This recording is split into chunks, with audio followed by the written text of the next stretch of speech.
नमस्कार, दिन भर की हाइलाइट्स को लेकर हाजिर है सुजस आवाज राजस्थान।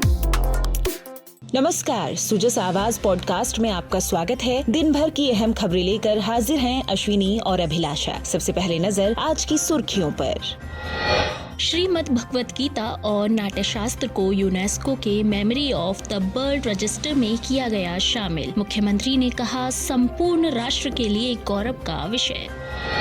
संशोधित पार्वती काली सिंध चंबल लिंक परियोजना में चंबल नदी पर बनेगा 2.3 किलोमीटर लंबा एक्वाडक्ट। निर्माण के लिए राष्ट्रीय वन्यजीव बोर्ड से मिली स्वीकृति।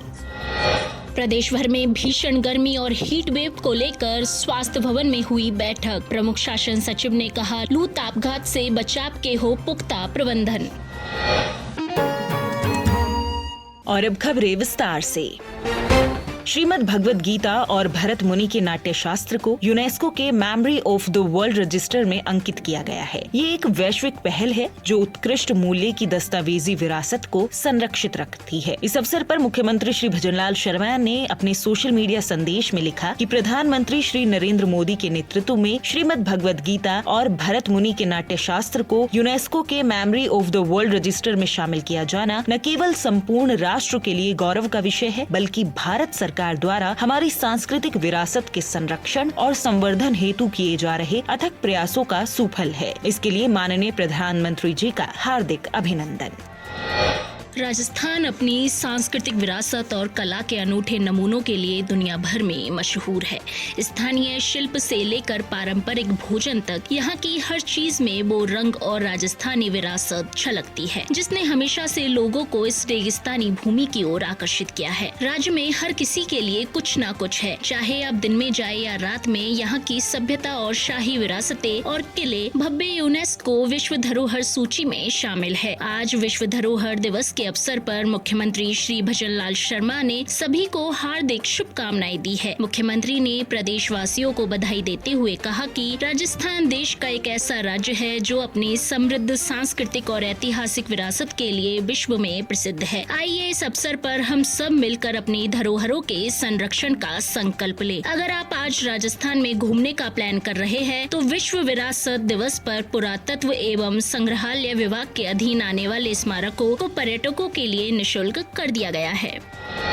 उधर चिकित्सा एवं स्वास्थ्य विभाग की प्रमुख शासन सचिव श्रीमती गायत्री राठौड़ ने आज स्वास्थ्य भवन में भीषण गर्मी और हीट वेव के दौरान चिकित्सा संस्थानों में आवश्यक तैयारियों, बजट घोषणाओं एवं चिकित्सा सेवाओं से जुड़े विभिन्न विषयों पर समीक्षा की। इस दौरान उन्होंने कहा कि राजस्थान भीषण गर्मी और हीट वेव की दृष्टि से बेहद संवेदनशील राज्य है। इसे देखते हुए प्रदेश के चिकित्सा संस्थानों में हीट वेव को लेकर पुख्ता प्रबंधन सुनिश्चित हो। किसी भी स्तर पर लापरवाही सामने आई तो सख्त कार्रवाई की जाएगी। उन्होंने कहा कि हर व्यक्ति का जीवन अमूल्य है। जांच, दवा, उपचार आदि के अभाव में किसी भी रोगी के जीवन को खतरा नहीं होना चाहिए। प्रमुख शासन सचिव ने कहा कि अस्पतालों में आवश्यक दवाओं की निर्बाध आपूर्ति सुनिश्चित की जाए। मांग एवं आवश्यकता के अनुरूप हर चिकित्सा संस्थान में दवाओं की उपलब्धता हो। श्रीमती राठौड़ ने कहा कि हर चिकित्सा संस्थान में पानी, छाया, एसी, कूलर, पंखों आदि की समुचित उपलब्धता और क्रियाशीलता को लेकर विशेष ध्यान रखा जाए। अगर किसी भी चिकित्सा संस्थान से मरीजों को परेशानी का सामना करना पड़ा तो संबंधित संस्थान के प्रभारी की जिम्मेदारी तय की जाएगी और नियमानुसार अनुशासनात्मक कार्रवाई की जाएगी। प्रमुख शासन सचिव ने कहा कि सभी चिकित्सा संस्थानों को हीट वेव प्रबंधन को लेकर दैनिक रिपोर्टिंग करनी होगी। श्रीमती राठौड़ ने गर्मी के दौरान खाद्य सुरक्षा पर विशेष बल देते हुए निर्देश दिए कि प्रदेश भर में अभियान चलाकर नियमित निरीक्षण करते हुए खाद्य पदार्थों की गुणवत्ता और शुद्धता सुनिश्चित की जाए। उन्होंने बजट घोषणाओं की समीक्षा करते हुए इनका समयबद्ध रूप से क्रियान्वयन सुनिश्चित करने के निर्देश दिए। और अब गर्मी व हीट वेव से बचाव के लिए करें ये उपाय।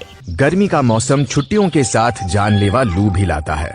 लू से बचने के लिए खूब पानी पिए, खासकर जब बहुत पसीना आ रहा हो तब।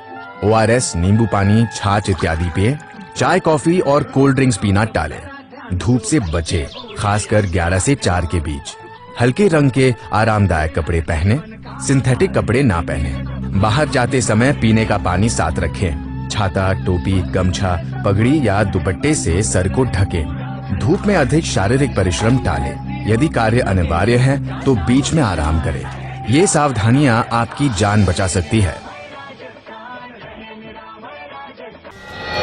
मुख्यमंत्री श्री भजनलाल शर्मा के भागीरथी प्रयासों से महत्वाकांक्षी संशोधित पार्वती काली सिंध चंबल लिंक परियोजना को समयबद्ध पूर्ण करने के लिए मिशन मोड पर कार्य किए जा रहे हैं। परियोजना के प्रथम चरण के अंतर्गत 9,400 करोड़ रुपए के कार्यादेश दिए जाकर योजना की क्रियान्विति शुरू हो गई है। इसके प्रथम चरण के पैकेज 2 में चंबल नदी को पार करने के लिए 2,330 करोड़ रुपए लागत से 2.3 किलोमीटर लंबा एक्वाडक्ट बनेगा। यह एक छोर में पीपलदा समेल गांव और दूसरे छोर में गोहाटा गांव से जुड़ेगा। एक्वाडक्ट के माध्यम से काली सिंध से पानी लिफ्ट कर मेज नदी में छोड़ा जाएगा। साथ ही नवनेरा वैराज से मेज एनीकट तक फीडर निर्माण कार्य भी शीघ्र शुरू होगा। इसके लिए आवश्यक 328 हेक्टेयर भूमि अवाप्ति का अवार्ड शीघ्र जारी कर प्रभावितों को जल्द नियमानुसार मुआवजा दिया जाएगा। एक्वाडक्ट निर्माण में वन्यजीव सुरक्षा की दृष्टि से राष्ट्रीय वन्यजीव बोर्ड से स्वीकृति प्राप्त हो गई है। साथ ही 24.05 हेक्टेयर वन भूमि प्रत्यावर्तन की कार्यवाही अंतिम चरण में है। कार्यस्थल पर संबंधित एजेंसी द्वारा कैंप स्थापित कर लिया गया है। चंबल एक्वाडक्ट के लिए कास्टिंग यार्ड, बेंचिंग प्लांट इत्यादि का निर्माण कार्य शुरू कर दिया गया है। कार्यों की मजबूती के लिए सर्वे और अनुसंधान पूर्ण कर डिजाइन तैयार कर ली गई है। मुख्यमंत्री के निर्देशन में ERCP को बृहद रूप देते हुए लगभग 90,000 करोड़ रुपए लागत की संशोधित PKC ERCP एकीकृत योजना तैयार की गई है। परियोजना के प्रथम चरण में राज्य के 17 जिलों को पेयजल सुविधा के साथ ही उद्योगों के लिए जल उपलब्ध होगा।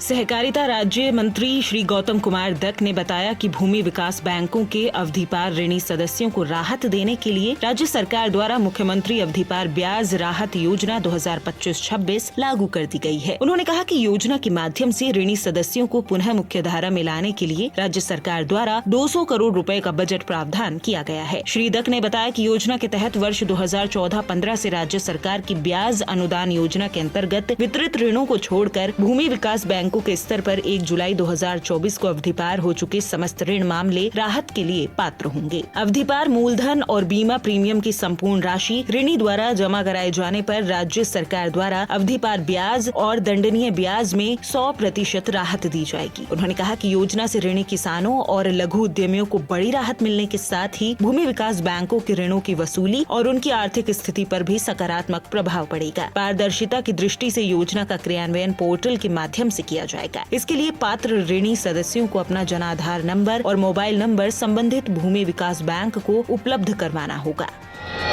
राजस्थान सरकार के समाचारों, महत्वपूर्ण निर्णयों और सभी योजनाओं की सटीक और सही जानकारी आपको मिलती है सुजस ई बुलेटिन, सुजस वीडियो बुलेटिन और सुजस आवाज पॉडकास्ट के साथ। इसके लिए फॉलो करें हमारे YouTube channel DIPR Rajasthan official, Facebook page और X handle DIPR Rajasthan. Rajasthan सरकार से जुड़ी दिन भर की खबरों के लिए आप सुजस ऐप भी डाउनलोड कर सकते हैं।